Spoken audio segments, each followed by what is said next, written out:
Now we are starting the third phase of revision, जिसको हम बोलते हैं एनसीईआरटी रिकॉल। मैंने पिछले साल एक किताब निकाली थी जहां पे हमने पूरी एनसीईआरटी की हर लाइन को क्वेश्चन के फॉर्म में कन्वर्ट कर दिया। तो this is all NCERT line in form of question. तो टेक्निकली तुम मेरे साथ पूरी एनसीईआरटी पढ़ रहे हो, but in a smarter and more fun way. ठीक है, इसका भी पीडीएफ तुमको मैं अभी टेलीग्राम चैनल पे दे दूंगा, t.me/anandmani001। एंड इसको करने के बाद तुम्हारे नीट एग्जाम में तुम चाह भी लोगे ना तो भी तुम्हारा सवाल गलत नहीं होगा। तो जो बच्चे सिर्फ रिवीजन देख रहे थे उनको क्या करना है, उन्होंने पीवाईक्यू ऑलरेडी सॉल्व किया होगा, उनको आइडियली मेरा रिवीजन नोट्स देखना चाहिए, चिंटू नोट्स, एंड उसके बाद क्या करना है, एनसीईआरटी रिकॉल कर लेना है, जिससे पूरा सिलेबस आप रिकॉल कर सकते हैं। ये सीरीज भी आपकी हम यूट्यूब पे स्टार्ट कर देंगे। Already sexual reproduction flying point किया हुआ है, बाकी चैप्टर्स भी यहाँ पे यूट्यूब पे आपको डाल दिया जाएगा। तो पूरी बायोलॉजी में 360 नंबर की जिम्मेदारी मैंने आपकी ली है। चल आइए सर देखते हैं इसके सवाल। ठीक है, यहां भी हम डाइवर्सिटी इन लिविंग वर्ल्ड से शुरू करेंगे, एडेड टॉपिक हम लास्ट में करते हैं। ठीक है, एडेड टॉपिक हम लास्ट में करते हैं। ठीक है, चलिए पहला सवाल क्या है, the process of naming the process of naming living organisms is called. नाम करते हो तो क्या होता है भैया, दैट इज नोमेनक्लेचर।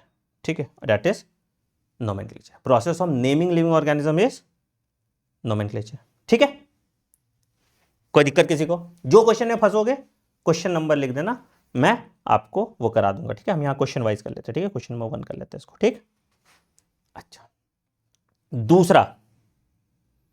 दूसरा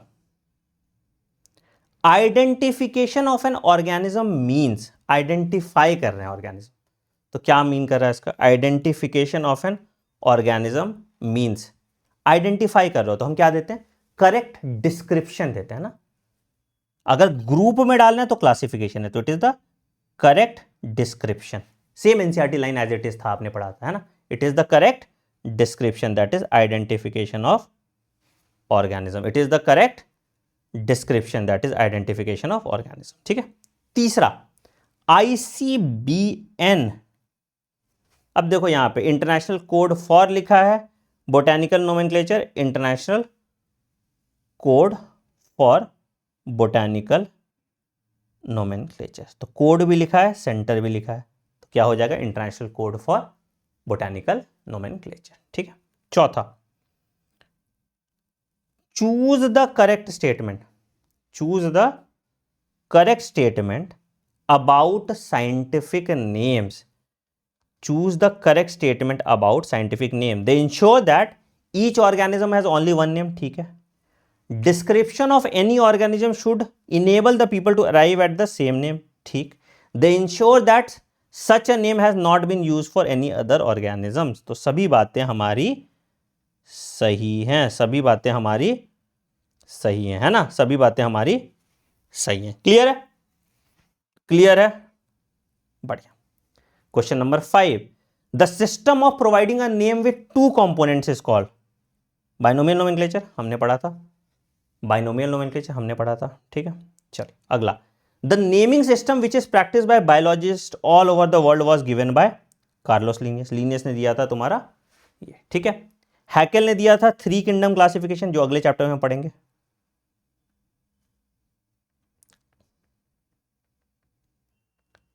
विटेकर ने दिया था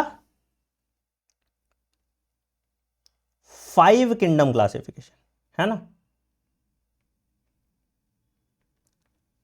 है ना, और वूस ने दिया था 6 किंगडम क्लासिफिकेशन। हाँ या नहीं? ठीक है, तो ये हो गया आपका। ठीक, कौन सा क्वेश्चन नंबर पे थे, चलो 4, ये 5, ये 6, क्वेश्चन नंबर 7। देखो बायोडाइवर्सिटी क्या था, जितना वैरायटी ऑफ लिविंग ऑर्गेनिजम्स है दैट इज बायोडाइवर्सिटी। ठीक है, nomenclature system of providing name. ठीक है, नेमिंग ऑफ लिविंग ऑर्गेनिजम्स होगा, सॉरी, है ना। देखो अब ये 2 कंपोनेंट वाला बाइनोमियल नोमेनक्लेचर होगा। आइडेंटिफिकेशन करेक्ट डिस्क्रिप्शन और बाइनोमियल नोमेनक्लेचर आपका नेमिंग, ठीक है। तो 2 4 1 3, 2 4 1 3 पहला आ गया, 2 4 1 3, ठीक है। चलिए अगला सवाल, select the written scientist name of mango is first describe, Mangifera indica Linn. देखो सेम सवाल आया था, हमने इसको, ठीक है।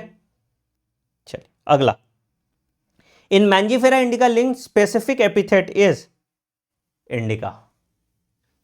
Choose the incorrect statement, number लिखना भूल जाता हूं मैं बार बार, 7 8 9,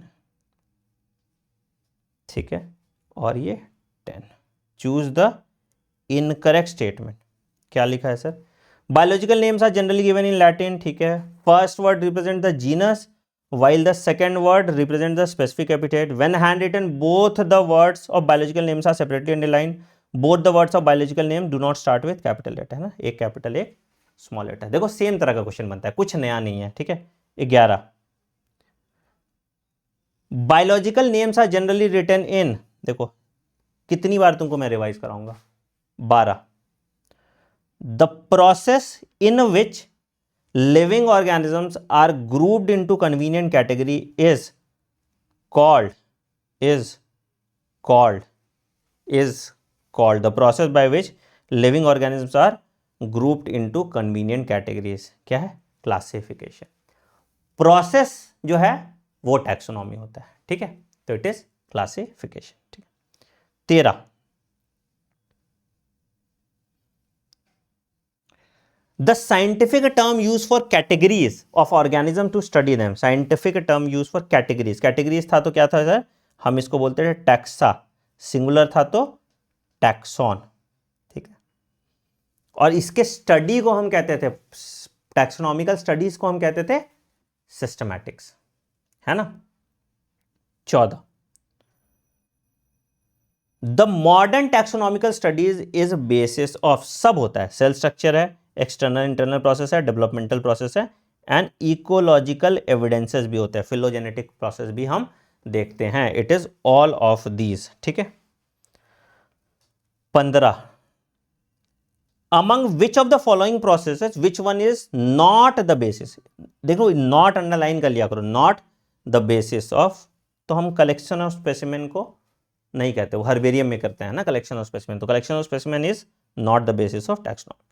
16, सिस्टमैटिक्स रिफर टू, अभी मैंने बताया क्या, diversities of different kinds of organism and their relation, ठीक है। आइडेंटिफिकेशन इज नॉट, ये है ना, तो ऑर्गेनिजम्स की डाइवर्सिटी को हम पढ़ते हैं, उसका रिलेशन पढ़ते हैं इन अ स्टडी कॉल्ड सिस्टमैटिक्स, ठीक है। इसमें ऑप्शन एलिमिनेट करोगे तुम्हारा आंसर आ जाएगा, ठीक है। चलिए अब टैक्सोनॉमिकल कैटेगरीज पे सवाल देते हैं, इसके बियॉन्ड सवाल बन नहीं सकता, हर एनसीईआरटी लाइन कवर्ड है इसमें।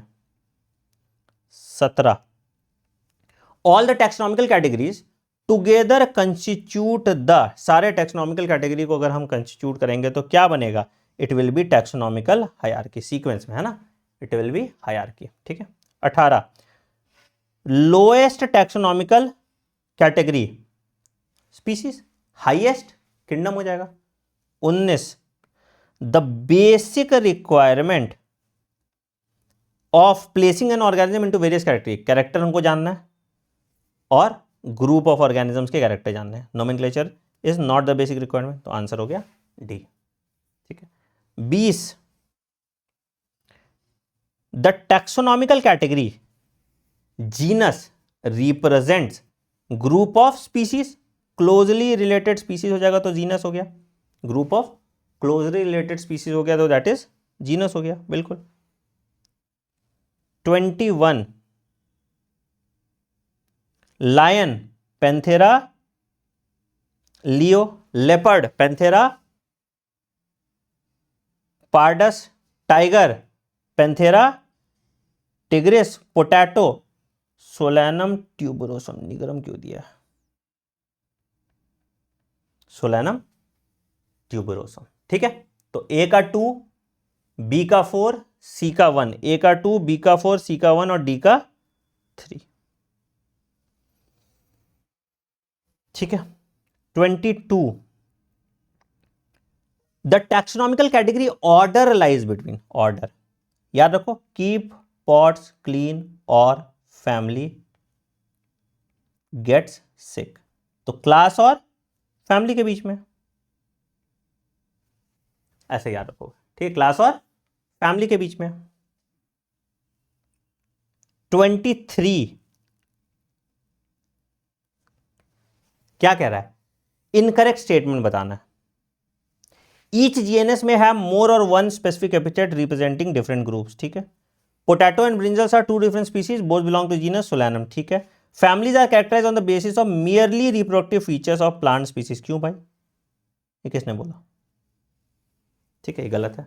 Order is a higher taxonomical category and it is identified on the basis of aggregate of characteristics. अब देखो ये पे हमने नोट्स में सेम लाइन लिखा हुआ है, order is a higher taxonomical category and it is based on aggregates of characters, लिखा हुआ है, इसीलिए नोट्स भी पढ़ना जरूरी है क्वेश्चन सॉल्व करने से पहले, ठीक है। 24 in a taxonomical hierarchy on moving from species to kingdom the number of common characters, taxonomical hierarchy में कॉमन कैरेक्टर क्या होगा, नंबर ऑफ कॉमन कैरेक्टर क्या होगा, नंबर ऑफ कॉमन कैरेक्टर्स आपके डिक्रीज हो जाएंगे, जैसे जैसे आप ऊपर जाते जाते हो कॉमन कैरेक्टर्स आपके डिक्रीज होते जाते हैं।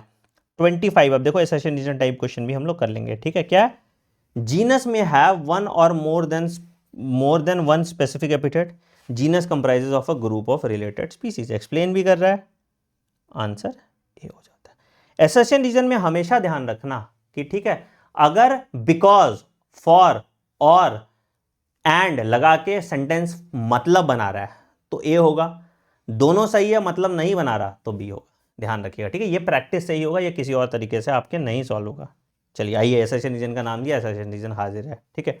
26 अब देखो हमने इस अलग अलग टाइप्स के क्वेश्चन आपके लिए बना दिए, ठीक है। 26 देखो एसेशन रीजन का क्या है भैया, biological concept of species was based on reproductive isolation, बिल्कुल सही, किसने दिया था, मेयर ने दिया था, ठीक है। Most expected species concept was given by Linnaeus, गलत है, किसने दिया था, मेयर ने दिया था बायोलॉजिकल कॉन्सेप्ट ऑफ स्पीसीज, ठीक है।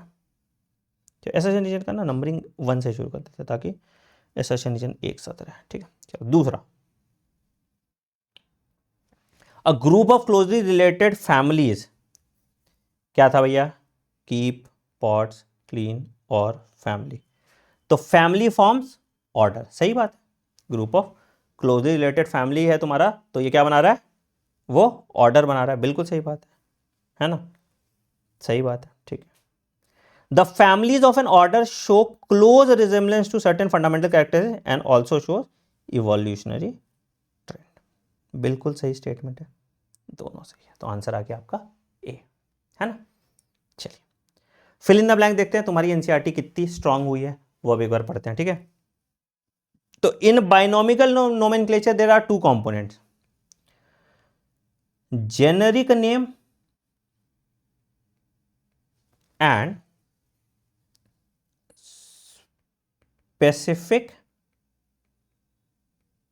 एपिथेट, ठीक है। Both the words in a binomical name when handwritten are separately underline and printed italics to indicate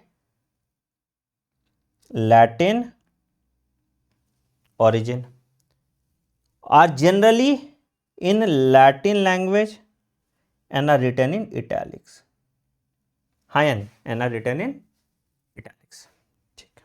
चलिए ट्रू फॉल्स देखते हैं। टैक्सोनॉमिकल कैटेगरीज और groups are distinct biological entities and are not merely morphological aggregates, NCERT line है, बिल्कुल true, ठीक है ना, सिर्फ मॉर्फोलॉजी से फर्क नहीं पड़ता, ठीक है। Genus comprises of a group of related species which has which has more characters in common in comparison to species of other genera, which has more properties in genus is a group of related species which has more characteristics in common in comparison to species of other genera, ठीक है, दूसरे genre के species से तो ज्यादा common ही होगा एक genre में, ठीक है, तो दैट इज ट्रू, ठीक है।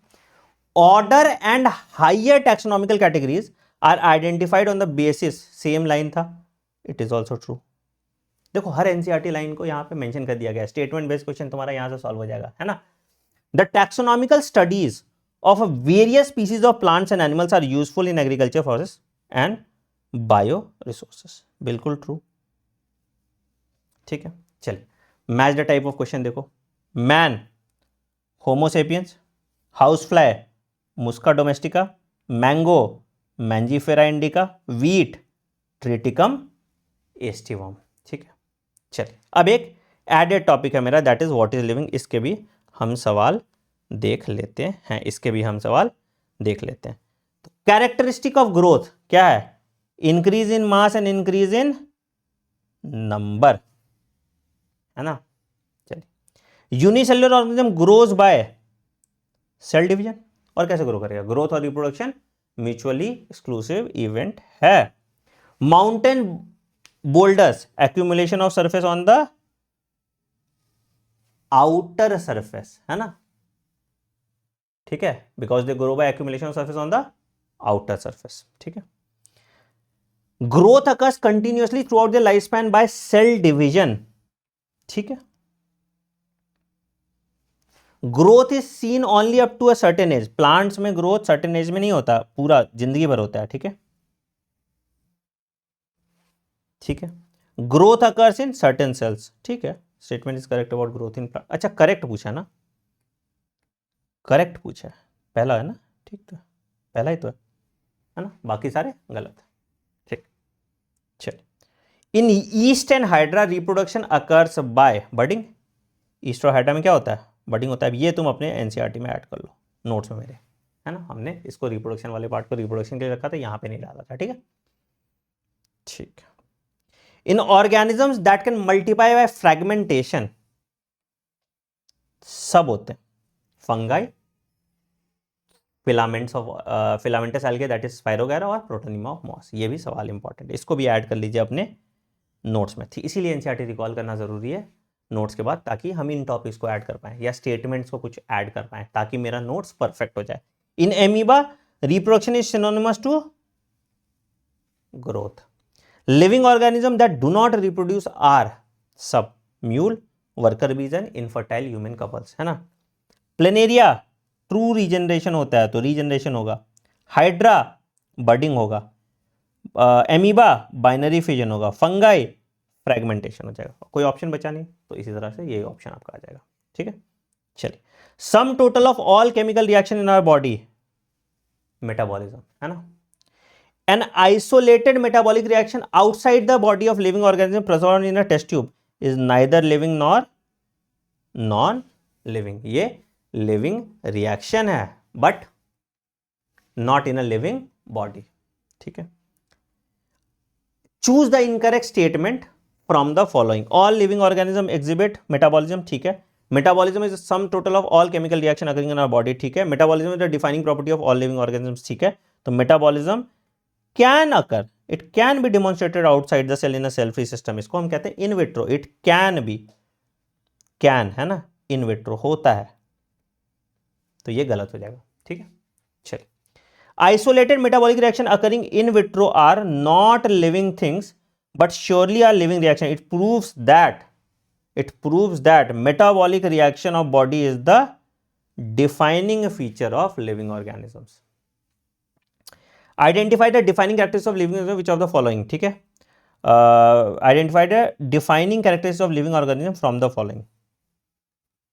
नहीं, नहीं, ठीक है। And respond to external stimuli, ठीक है, रिस्पॉन्स करते हो, बट अगर इसमें ऑप्शन में देखूंगा तो कॉन्शियसनेस है ना, कॉन्शियसनेस आपका डिफाइनिंग प्रॉपर्टी है, कॉन्शियस है, आप अवेयर है एनवायरनमेंट के बारे में। ठीक है, आप रिस्पॉन्स कर नहीं रहे हो, कर रहे हो या नहीं कर रहे हो, आपकी मर्जी है। ठीक है, जैसे प्लांट्स को मैंने काट दिया, नहीं किया ना रिस्पॉन्स, उसने क्या करेगा बेचारा। ठीक है, तो इस कारण से, ठीक है, ध्यान रखिएगा आप, ये अच्छा क्वेश्चन है। फोटो पीरियड इफेक्ट, रिप्रोडक्टिव, ठीक है। अच्छा, living organism respond to environmental stimuli by सब फिजिकल, केमिकल और बायोलॉजिकल, तीनों तरीके से। ठीक है, आइए इसका सेशन रीजन टाइप लिखते हैं। No non living object exhibit metabolism, ठीक है, ऑब्जेक्ट तो एग्जिबिट नहीं करता मेटाबॉलिज्म, ठीक है। Cellular organisation is absent in non living organism, ठीक है, दोनों सही है, तो बोथ सही है, but it is not the correct explanation, दोनों अलग कैरेक्टरिस्टिक फीचर है। Metabolic reaction can be demonstrated outside the body in cell-free system, ठीक है. An isolated metabolic reaction performed in a test tube is neither living nor non-living. कर रहा है, explain कर रहा है, बिल्कुल सही, ठीक है. कॉन्शियसनेस और response to stimuli is the defining property of living organism, ठीक है. Human beings is the only creature to possess self consciousness. क्या ये एक्सप्लेन कर रहा है? नहीं. B is the correct answer, ठीक है. Metabolism is the sum total of anabolism and catabolism. Diverse type of metabolic reaction occurs simultaneously in a living system. Explain कर रहा है, ठीक है. The living organisms are self replicating, evolving and self regulating interactive system capable of responding to external stimuli. बिल्कुल NCERT line है. Hierarchy of organisational complexity is shown at all levels. दोनों सही है, आंसर हो गया बी. एक्सप्लेन तो नहीं कर रहा, ठीक है. फिल इन द ब्लैंक देखते हैं. In multicellular organism reproduction refers to the production of dash features similar to production same features ना. Reproduction refers to projection of, क्या होगा, सेम ही फीचर हुआ है ना. प्रोडक्शन ऑफ प्रोजेनी है ना, ठीक है. Fungi multiply and spread easily to, कैसे फंगाई मल्टीप्लाई करता है? ड्यू टू द स्पोर्स, ठीक है. Growth and reproduction mutually exclusive event,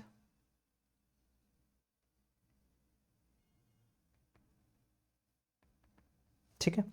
cell division occurs in certain tissue to replace lost cell, ठीक है. ट्रू फॉल्स देखो. Reproduction is an all inclusive defining characteristics of living organism. False. No non living object can grow और increase in mass. No non living object can grow, अच्छा ठीक है, हाँ can grow ना. Deposition of mass outside, extensive growth तो show करता है ना. Properties of tissue arises from interaction among constituent cell. All living organisms are linked by sharing of common genetic material. True है ना.